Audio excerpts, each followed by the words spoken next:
Hi everyone, Michael Vlasinovich here from vibrantshot.com. I've had a few people now asking me about how to create the long exposure effect that you see in the sky in a lot of my architectural images. Now, there's really two ways of doing that. The first and of course easiest way is to simply use a 10-stop or 6-stop ND filter at the time of taking the image, in which case you get that blurred effect naturally and you save yourself a lot of post-processing time. Now that's not always possible. Like in this case, when I took this image here, tripod use wasn't allowed around the structure, so essentially, there's just no way to achieve that effect naturally. So there's really two other options that we have for achieving the effect in that case. Really, we can either take the sky that we have within the shot, the shot that we actually took, and blurring that out, or we can import a sky from another image or a sky database that we may have and bring that in. So we're going to be focusing on the former. We're actually going to look at how to blur this sky out. Now, importing a different sky is actually a little bit easier, and it's sort of a subset of the tutorial that we're going to do here. So I'm not going to cover that topic, but we'll get started on actually trying to blur the sky that we have here. So we've got our image in place. Now the first thing you have to do is actually make a selection of the sky. So I've, in order to save time, I've done that already, and I've saved that as a selection. So there's any number of ways that you can actually do that.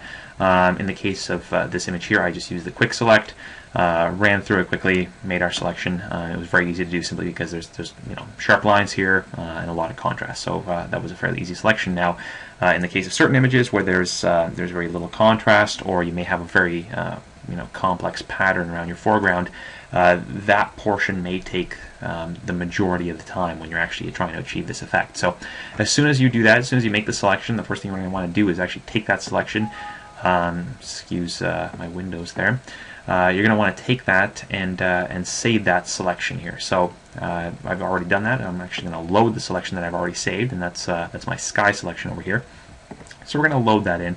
I'm going to select our background layer. The first thing we're going to do is pull this sky out onto its own layer. So I'm going to take that, and as we can see, that's just going to leave our sky in place.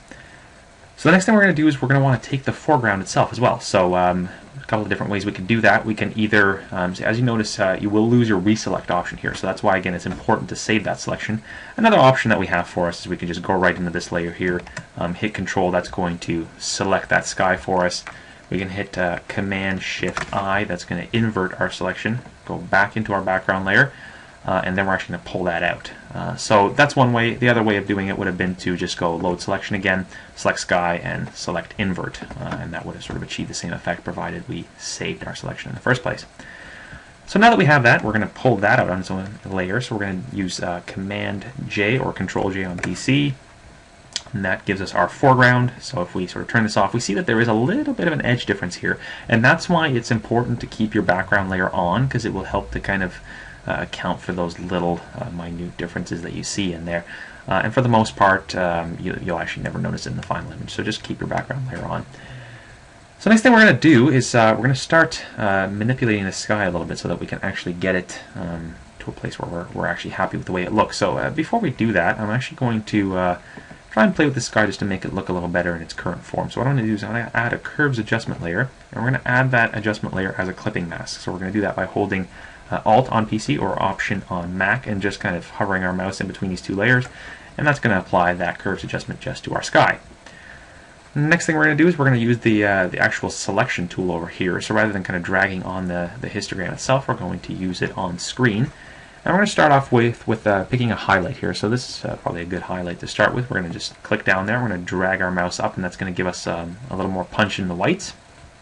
And then we're going to select a shadow, which was probably the most prominent shadow somewhere around here. So we're going to select that, and then we're going to drag that down.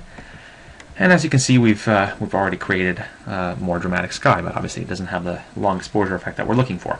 So next thing I'm going to do is I'm actually going to merge that down into my sky layer.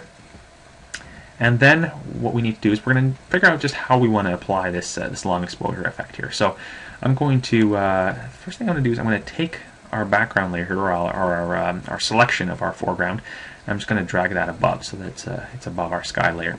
I'm going to select our sky layer. We're going to go to Filter, Blur, Motion Blur, And we got to kind of decide on what direction we're going to apply this blur. So obviously I've been playing around with this already, and this direction to me just seems to look the most natural and just seems to look best. And obviously, you know, depending on how the clouds are structured that day, you know, it may look better or worse depending on what you do.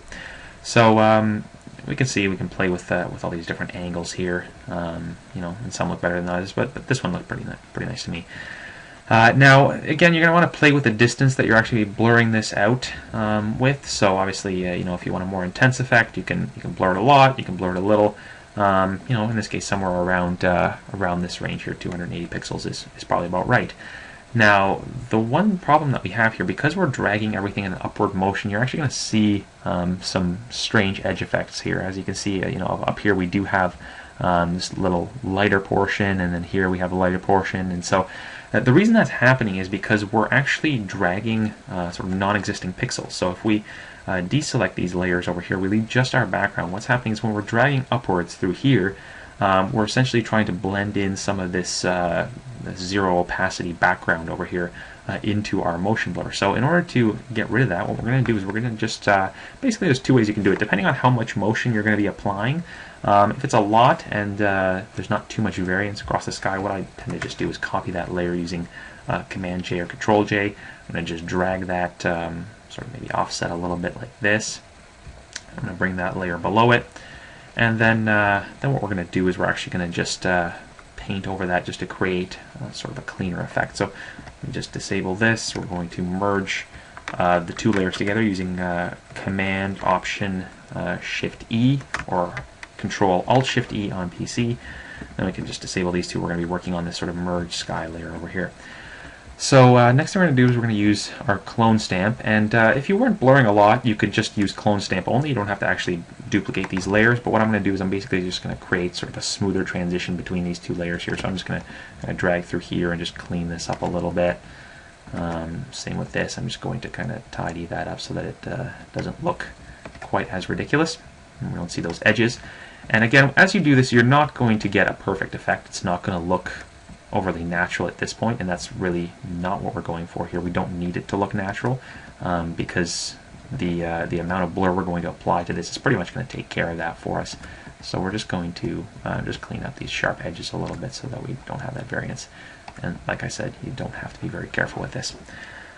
So now we're going to re-enable our foreground layer here, and as you can see now it actually looks worse, but that's okay. We're going to go back into here.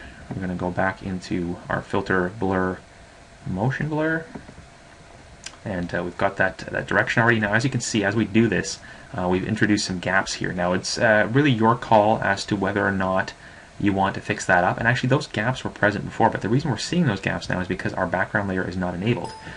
If we were to enable our background layer and then go into filter blur motion blur, you see that those gaps are now gone, but we still have a little bit of something going on here. So it's your call, depending on how well it looks, whether you want to go back and fill that in. And essentially the process of fixing that is to go back into our sky layer and again just do a little bit more clone stamp tool in order to get that fixed.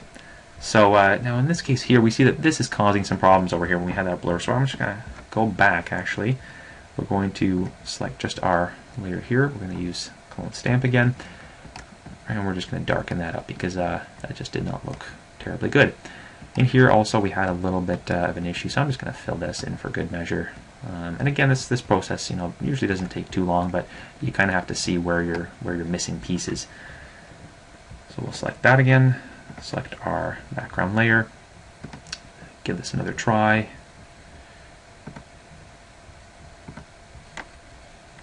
And we see that that effect is starting to look a little bit more natural. Again, we have a little tiny bit of problems going on down here, but overall it's starting to look quite good. We see that we got rid of that weird haloing effect that we had over here along the top. And again, you would probably want to massage this. In fact, you know, if this was a final image for me, I would be massaging this corner a little bit more just to get it looking even nicer. But for the most part, I'm pretty happy with that. So I'm just going to click OK. That's going to apply our motion blur to that image. And again, here at this point, you may want to Once again, try and make that a little bit more dramatic. The whole reason of making a motion blur here is to add a little bit of drama. So what we could do is, again, we could add a levels adjustment here, add that levels adjustment as a clipping mask, and just kind of play with our midtones. Maybe we want to just adjust that in, play with our whites, play with our blacks, just to see at what point it looks best. So that's pretty much it as far as achieving the motion blur effect in the sky. Again, if you had a sky database and you wanted to bring that in, the process would be quite simple. All you would do is select out the sky, copy out the foreground, and blend in that sky behind it. But since we don't have a sky to work with, we're working with our original sky. That's how I tend to do it. So thanks again for watching, and I hope you found that useful.